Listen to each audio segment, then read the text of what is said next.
خۆی جەرەر نەکردووە.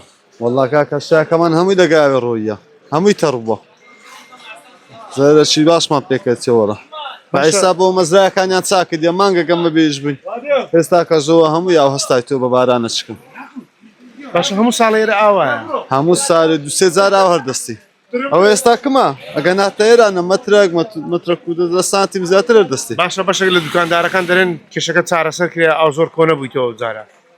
والله ئێستاوە ئەمە دینە لەوانێ بەماوەی دەدەقێت کە 1 مەتر هەستی هەموو سارێوا بووە 10 سانتیمە ئێستا دوای مەترە. باشە ئەو ساڵ مەزراکان پاکرایت و هیچ کاریگەری هەیە؟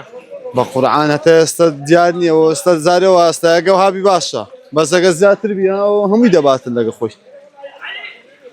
باشە ئەوەی من دەبینم لێرە خاسە بەرهەمەکەی جەنابەت ئەو خاسە بە خەسار دەبیتن ئەگەر بەناو سرتاوەدا بڕۆ ئەمی چرکاوە خۆ نایبێ عالمێ پیس بووە ستاوەی لە بنەوەبی دەبێ هەمی فڕێدێ زەرەری چەند پێگەیەوە بخەن بە پێشبینی خۆت؟